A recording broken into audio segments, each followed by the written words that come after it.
kita kena sumbang yang sombong. Saya Izzat akan melakukan watak kerbau dan ayam. Hai, nama saya Gunalan. Saya memegang watak gajah dan hancil. Hai, nama saya Alif. Saya memegang watak seekor kera. Hai, nama saya Zaimah. Saya memegang watak seekor tupai. Hai, nama saya Angel. Saya memegang watak anak. Di dalam sebuah hutan, terdapat pelbagai jenis binatang yang hidup bermasyarakat dan harmoni. Mereka saling bekerjasama dan tolong-menolong dalam mencari makanan, membuat tempat tinggal dan menyelamatkan diri sekiranya berlaku sebarang ancaman. Akan tetapi, terdapat seekor binatang iaitu sang kera yang gemar menyendiri dan tidak mahu untuk berkawan dengan sesiapa. Babak 1. Pada suatu hari, sedang enak si kera makan pisang bersendian di atas pokok, terdapat juga kerbau, gajah, arnab dan tupai yang sedang makan sambil berbual bersama-sama berhampiran dengan si kera. Oi kera, jomlah turun makan dengan kami sekali. Benar tu. Boleh juga kita berbual kosong sambil menikmati makanan kita. Tak naklah aku. Lebih baik aku makan seorang diri. Selesai makan, kera terus melompat dari satu pokok ke satu pokok yang lain, lalu hilang dari pandangan binatang-binatang itu. Itulah sifat si kera, sombong amat. Ish. Biarlah dia, asalkan dia tak kasut kita. Tak kacau orang kata, si kera tu suka mencuri makanan kita. Tak baik menunduk. Kalian apa ke dia mencuri? Nampak? Babak 2. Esok merupakan hari jadi tupai. Dia berhajat untuk mengajak seluruh warga hutan itu untuk menghadiri majlis sambutan hari jadinya. Dia menyediakan segulung kad jemputan dengan menggunakan daun yang bertulis masa, hari dan tempat sambutan hari jadinya berlangsung. Wah, aku mesti jemput ramai kawan ni supaya menjadi hari jadi aku jadi meriah. Lalu, tupai yang lincah itu terbang daripada satu pokok ke satu pokok dengan pantas untuk mengadikan kad jemputannya.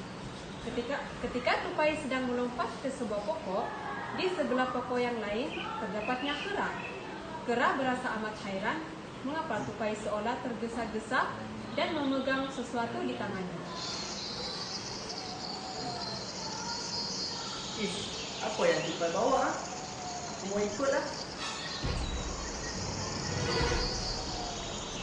Setibanya tupai di kawasan yang dia gemar bersantai bersama rakan-rakannya, terlihat gajah, kerbau, dan arnab sedang enak menikmati kerangupan buah jambu. Lihat tu, tupai. Tupai, jomlah kita makan buah jambu. Tak payahlah, saya banyak lagi urusan nak siap ni. Lalu, tupai mencapakkan kad undangan sambutan hari jadinya kepada gajah, kerbau dan anak. Wah, seronoknya. Si tupai buat birthday. Mesti banyak makanan di sana kan? Makanan. Apalah kau ni gajah? Tinggal makanan dia terus kelam kabut. Apa, jangan risau. Esok kita pergi makan puas-puas ya? Okey. Datang, jangan tak datang. Okey. Baik. Bagus aku nak jemput si kera pula. Jangan. Kenapa jangan? Dia takkan datang punya. Dia tu kan kera sumbang. Ya betul tu, dia tu macam kera sumbang.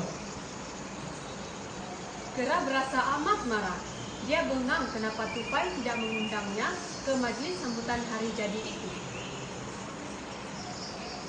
Kenapa semua diundang tapi aku tidak diundang? Kenapa? Kebetulan, tupai melintasi pokok yang diduduki oleh kera dan terdengar luahan hatinya.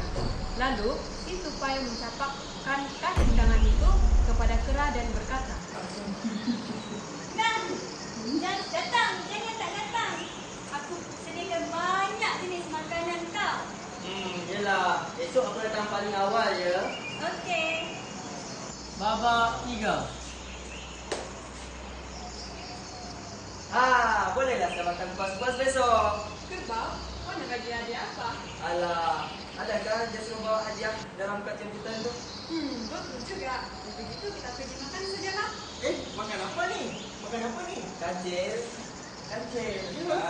Sebenarnya si si tupai ada buat pesta hari jadi. Oh. Dan dia sediakan banyak makanan di sana. Ya, Kancil, awak pergi ke? Mesti pergi. Semalam si Tupai ada ajak aku. Mesti aku nak pergi. Babak 4. Keesokan harinya, Kancil datang awal ke rumah Tupai. Tupai agak terkejut kerana dia amat merindui sahabatnya yang sudah lama tidak bersua itu. Hai Kancil, kau di mana? Lama kita tak jumpa. Hari ni hari jadi aku tak? Tahu. Saya datang awal ni untuk nak tolong kau juga ni.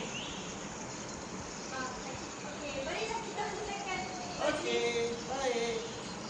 Mereka sama-sama menghias dan mengemas rumah Tupai sebagai tempat untuk menyambut hari jadinya.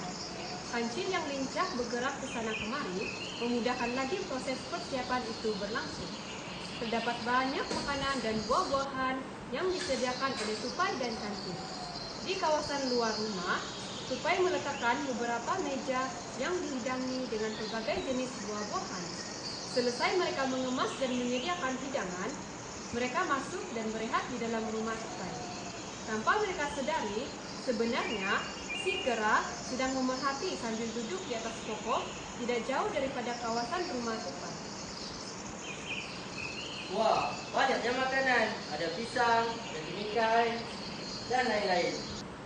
Aku perlu mengambil semua makanan ni sebelum tetamu lain datang.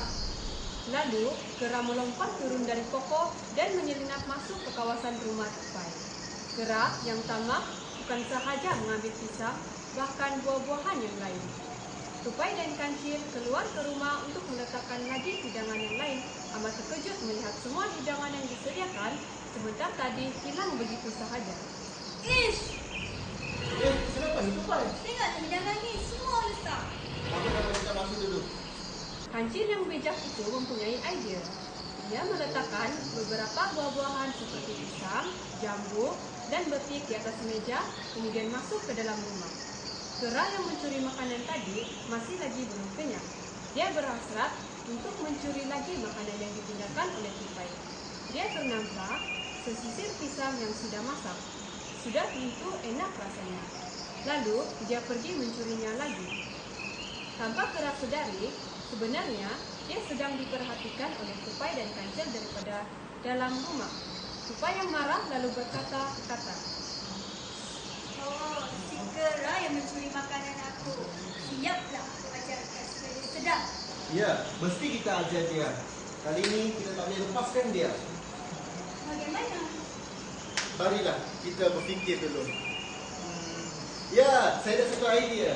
Apa kata kita isi air dalam satu botol, nanti kita pergi spray atas makanan tu. Nanti kera ingatkan itu racun.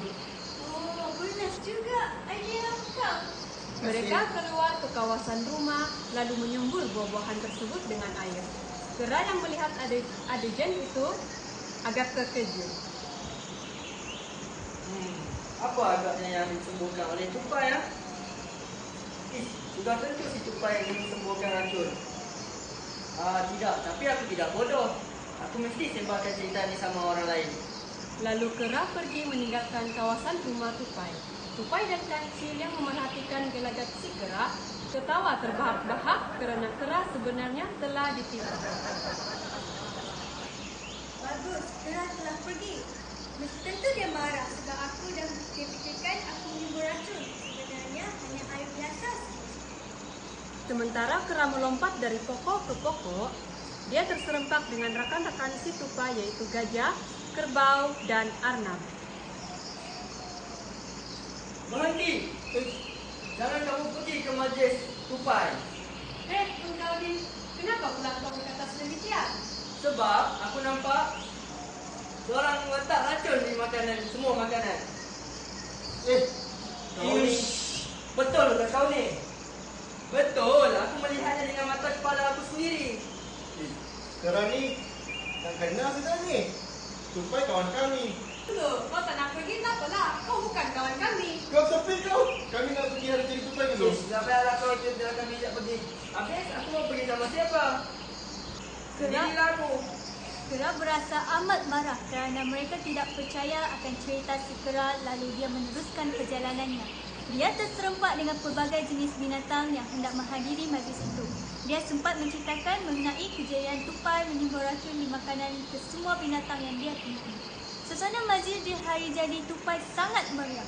Pelbagai makanan dan hidangan telah disediakan. Akan tetapi, hanya gajah, arnab dan kerbau sahaja yang bersungguh-sungguh menikmati hidangan tersebut. Manakala binatang yang lain hanya melihat dan melakukan riak aksi yang terkejut kerana masih terngiang-ngiang dengan berita yang disampaikan oleh kera itu tadi. Tiba-tiba, Apa ni? Aku ditipu. Ini tidak adil. Benar. Ini satu pengajaran untuk kau. Kau tengok binatang-binatang lain. Semua hidup berdamai, tolong-menolong. Tapi kau hidup seorang diri dan suka mencuri. Kera sumbang. Penipu. akhirnya kera menangis dan meminta maaf di hadapan binatang yang lain. Yalah, aku minta maaf sebab suri makanan tupai. Baiklah, aku maafkan. Tapi kau mesti janji jangan mencuri lagi dan tidak menghasilkan diri dengan binatang yang lain. Yalah, lepas ni aku berjanji akan menjadi kawan yang paling baik. Mereka berpeluk-pelukan dan bernyanyi bergembira di majlis sambutan Hari Jadi Tupai bersama-sama. Setelah memohon maaf dengan semua binatang di hutan ini, kini kera tidak malu lagi untuk bergaul dengan kawan-kawan yang lain.